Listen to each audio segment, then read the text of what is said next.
Hello, everyone. Marco Lima here, CEO and Wealth Advisor at MRA Advisory Group. We're a New Jersey-based registered investment advisory firm focusing on retirement solutions for our clients, among other services. So I've been helping clients transition to and stay retired for over 20 years now. I'm passionate about my work and MRA's mission, and I wanted to share with you. MRA's mission really is to help clients solve current financial challenges and plan for the future with confidence. That's what we do day in and day out. So, with that out of the way, I want to welcome you for joining us for this presentation about annuities 101. Throughout our time together, we'll cover the foundational information relating to what annuities are, why do they matter to you, and how you can use annuities to benefit for your benefit. So, ready? Let's get started. So let's take a moment to review the outline here. We're going to review the basics of annuities, deferred annuities versus immediate. We talk about suitability. We're talking about buying tips and some resources that are available to you. That's the main content and hope for today. So as we begin our first topic of discussion, let's categorize annuities and find out more. So let's go through it. There are basically two types that you can focus on. So, and that they are the different types of annuities, but they fall into different categories. One is what's called the deferred annuity, and the other one is the immediate annuity. So, the main difference is when the withdrawals begin, and then what is the underlying investment around those annuities. So when we look at deferred annuities, we're looking at the fixed investments and variable. And we can also have the same thing, the immediate or payout of income annuities, where there's a fixed and a variable component, or even both sometimes. So moving right along, what we're looking at here is just a graphical representation on the left of deferred annuities and how the cash in it accumulates versus an immediate annuity, which by the name itself, the payments start right away. Okay. Give you a second to capture all that. So the main differences between deferred and immediate annuities are as follows. So on the left, you can see the deferred annuities function is accumulating funds for the future for a payout. Sometimes as a single payout, or it could be a monthly or annual type of a payout. And it's funded usually by ongoing contributions, but a lot of times it's mainly funded by a lump sum contribution. And annuities can be surrendered and canceled, but it may trigger a charge or even income taxes. So you need to be cognizant of that. At the same time, an immediate annuity, it's mostly created for lifetime payout. There's different payment options, but you're looking for a lifetime payout. And it's funded primarily with a single premium, one-time payment. And once the payout started, it cannot be stopped or by the contract owner. So sometimes it mirrors, it's not a pension, it mirrors a pension payout. Once you make your selections there, you're basically bound by those selections for a lifetime. The difference between a fixed and a variable annuity as we move along is the fix is the interest is credited by the issuer, the insurance company, based on performance of what they call the general account managed by the insurance company. Most of the time is pretty conservative stuff, just bonds. They, guarantee your principal, give you a minimum interest rate and a lifetime payout, and is issued by an insurance company regulated by the state that you live in. More importantly, lived in or where you purchased the annuity. Whereas the variable, the investment results are really related to something called sub-accounts. They function, they are functional like mutual funds. Even the names are very similar to mutual funds, and you can do a whole what's called an asset allocation inside of them and be risky or conservative. and so on and so forth. So the original product was only a lifetime payment guaranteed, and you can add features such as a minimum income payment or withdrawal guarantees for life, on your life, for a life of a loved one, of your partner. Excuse me. Not it has to be a partner only.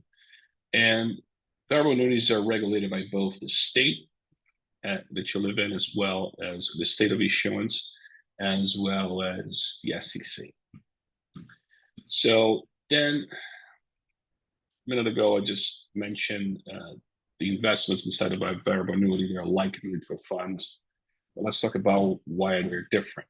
For instance, inside of a variable annuity, the taxation on investment results is deferred. So you can move money around inside of an annuity, change allocation or sub account as often as you deem necessary um, without taxes.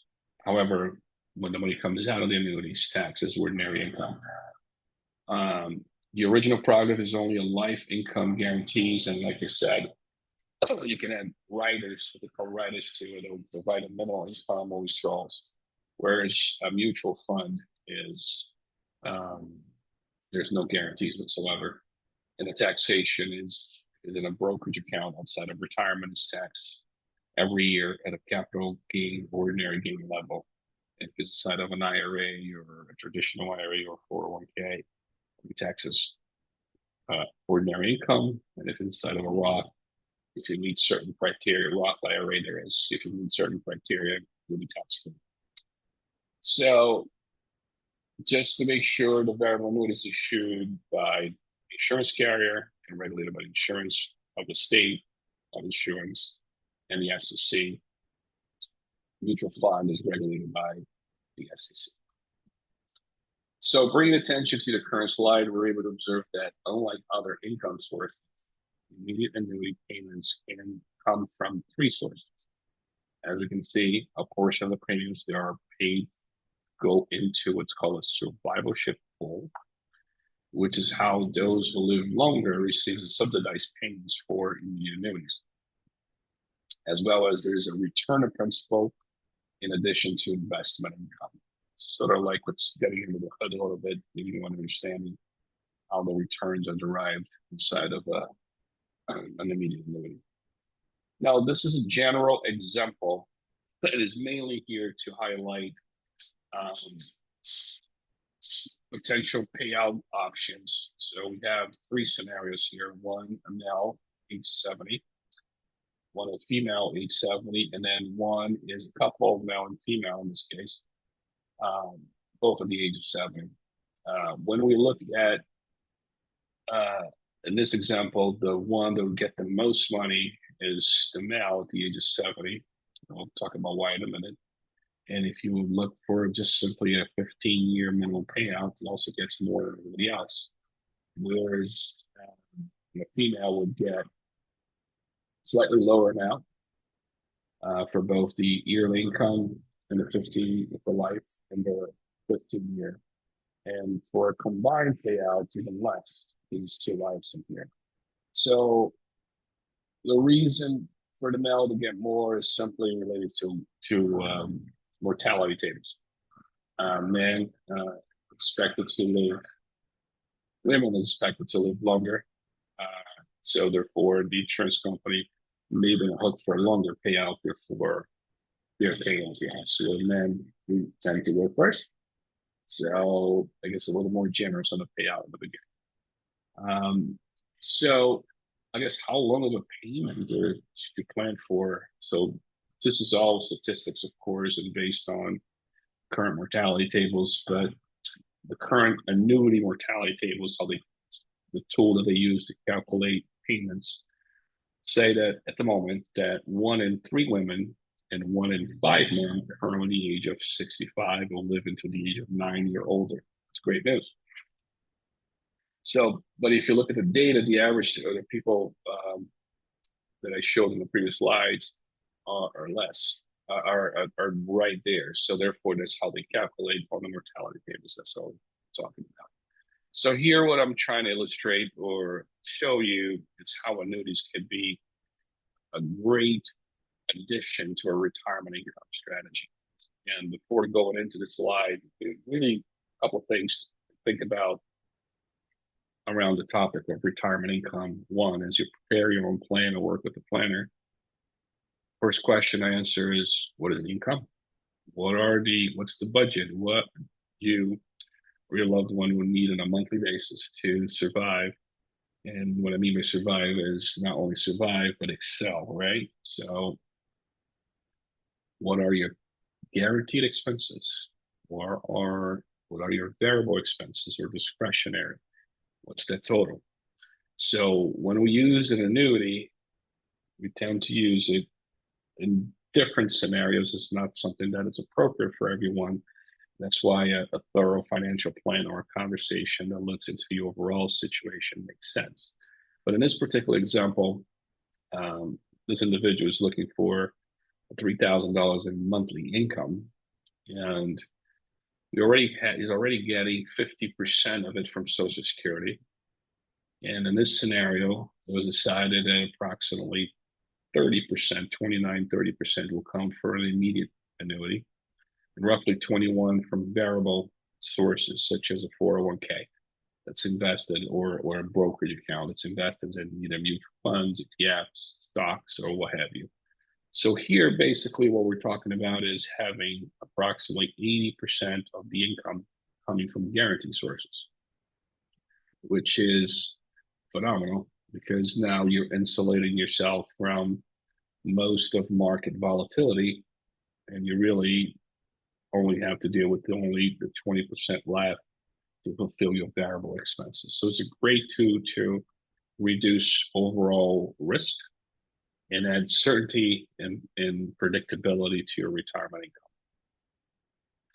So some buying suggestions for you. You want to buy an annuity from a strong company. I've been speaking about guarantees, right, on previous slides. When we talk about annuities, the only time that we can say the word guarantees, excuse me, is guaranteed by a insurance company. So we want to know how good the insurance company is, how the rating that the insurance company has. Sometimes we're looking for at least two independent agencies to rate them. And not much time to talk about the different rating systems, but something that we can talk offline if that makes sense. Take a look at the state insurance regulator website to see if there's any complaints about that company, and then talk to your financial advisors. Over the years, they like one product versus the other, generally because they are familiar with how it works, and they're comfortable with the soundness of that particular insurance carrier. So therefore, they tend to recommend that. Now, one question to really answer is my immediate annuity secured if the company that guarantee it really becomes financially impaired? So that's rare. It happens, but it's extremely rare. So if those that do, the state steps in. So they have to liquidate their assets if there are assets left over to pay for the benefits. The insurance regulator often comes over and assign a different insurance carrier to carry over the contracts. And let's say that none of those possibilities are in there. And so the regulator may put the company to what's called conservation or liquidation. So that means that the state's life and health insurance guarantee fund, there's one for that, we assess the life insurance in the state for the money to pay the benefits up to the limits of each state. So each state has a limit how much they will cover secure of immediate annuity, which I'll talk about right now. So if we're talking about immediate annuities, the best states to buy them in are Connecticut, New Jersey, New York, and Washington. Why? Because they have the highest coverage by the state, $500,000. The others, several others have a $300,000 limit. Utah has 200, and all other states, they're not listed here. It's only 100. So important that I'm speaking about immediate annuities. Some deferred annuities also has a different guarantee table, but it's usually only about 100,000. Okay.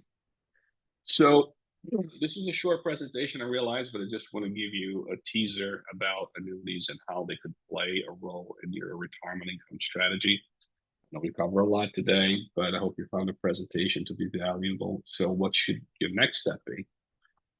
Definitely research more about annuities.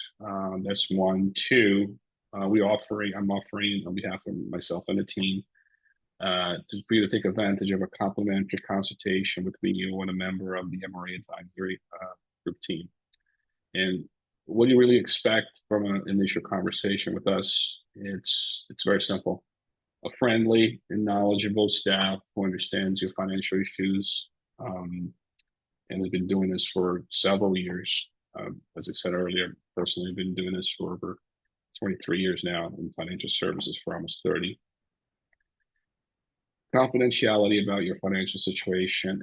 We work in a fiduciary capacity, which means simply your interests before the firms. An open conversation about your financial goals and dreams. What I suggest and recommend is don't want to just to go buy the product annuity. Have an overall understanding how an annuity fits in your overall financial plan. So, in other words, an annuity is a good medicine, but diagnose first what you're looking to do. So, in other words, you're just prescribing the medicine without getting a full diagnosis of what your needs are. We're going to talk about financial blind spots when we meet each other. What is that?